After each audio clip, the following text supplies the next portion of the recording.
Hi all, welcome to Crickarena. കഴിഞ്ഞ തവണ IPL കിരീടം സ്വന്തമാക്കാൻ KKRന് കഴിഞ്ഞിരുന്നു. എന്നാൽ ആ കിരീടം നേടിക്കൊടുത്ത അവരുടെ ക്യാപ്റ്റനായ ശ്രേയസ് അയ്യർ ഇപ്പോൾ ടീമിനോടൊപ്പം ഇല്ല. അദ്ദേഹത്തെ നിലനിർത്താൻ അവർ തയ്യാറായിരുന്നില്ല.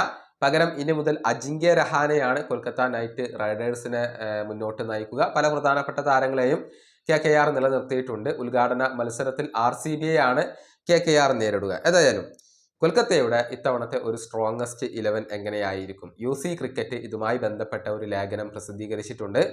അവരുടെ ആ ഒരു വിലയിരുത്തൽ നമുക്കൊന്ന് പരിശോധിക്കാം. ഓപ്പണർമാരായിക്കൊണ്ട് സുനിൽ നരൈൻ അവിടെ ഉണ്ടാകും. കൊൽക്കത്ത നടത്തിയ ഏറ്റവും വലിയ പരീക്ഷണങ്ങളിൽ ഒന്നായിരുന്നു സുനിൽ നരൈനെ ഓപ്പണിംഗ് പരീക്ഷിക്കുക എന്നുള്ളത്. അത് വലിയ വിജയം കണ്ടു. തുടർന്ന് എപ്പോഴും കൊൽക്കത്ത സുനിൽ നരൈനെ ഓപ്പണിംഗ് സ്പോട്ടിൽ പരീക്ഷിക്കാറുണ്ട്, അല്ലെങ്കിൽ ഉപയോഗപ്പെടുത്താറുണ്ട് എന്നുള്ളതാണ്. അദ്ദേഹത്തോടൊപ്പം കിൻഡൺ ഡി കോക്ക് വരാനുള്ള ഒരു സാധ്യതയാണ് അവിടെയുള്ളത്. കഴിഞ്ഞ തവണ ഫിൽ സാൾട്ട് ഉണ്ടായിരുന്നു, പക്ഷേ സാൾട്ട് ഇപ്പോൾ RCBയിലേക്ക് പോയി. ഡി കോക്ക് വരാനുള്ള സാധ്യതയാണ് അവിടെയുള്ളത്. അതല്ല എങ്കിൽ റഹ്മാനുല്ല ഗുർബാസിനെ നമുക്ക് പ്രതീക്ഷിക്കേണ്ടി വരും. അപ്പോൾ ഓപ്പണർമാരായിക്കൊണ്ട് സുനിൽ നരൈനും ഡി കോക്കും ഉണ്ടാകും. അതല്ല എങ്കിൽ റഹ്മാനുല്ല ഗുർബാസ് വരും. ഇനി മിഡിൽ ഓർഡറിന്റെ കാര്യത്തിലേക്ക് വരുമ്പോൾ അങ്ക്രിഷ് രഘുവൻഷി അവിടെയുണ്ട്. കഴിഞ്ഞ സീസണിൽ മികച്ച പ്രകടനം രഘുവൻഷി നടത്തിയിരുന്നു. അതുപോലെ തന്നെ അജിങ്ക്യ രഹാന അവരുടെ നായകനാണ്. വെങ്കടേഷ് അയ്യർ വലിയ തുക നൽകിക്കൊണ്ടാണ് വീണ്ടും KKR അയ്യറെ സ്വന്തമാക്കിയത്.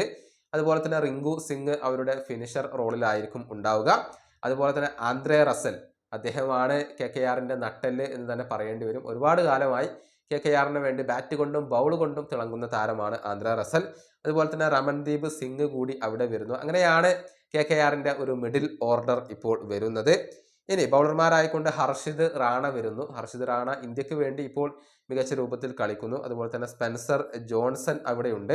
അതുപോലെ തന്നെ വരുൺ ചക്രവർത്തി, KKRന്റെ വജ്രായുധം എന്ന് തന്നെ വരുണിനെ നമുക്ക് ഇപ്പോൾ വിശേഷിപ്പിക്കേണ്ടി വരും. കാരണം ഇന്ത്യക്ക് വേണ്ടി പോലും മികച്ച പ്രകടനം അദ്ദേഹം നടത്തുന്നു. ചാമ്പ്യൻസ് ട്രോഫി ഇന്ത്യക്ക് നേടിക്കൊടുക്കുന്നതിൽ വലിയ പങ്ക് വഹിക്കാൻ വരുൺ ചക്രവർത്തിക്ക് കഴിഞ്ഞിട്ടുണ്ട് എന്നുള്ളതാണ്. അങ്ങനെയാണ് അവരുടെ ഒരു ബൗളർമാർ വരുന്നത്. ഇങ്ങനെയാണ് അവരുടെ ഒരു സ്ട്രോങ്ങസ്റ്റ് 11 വരുന്നത്.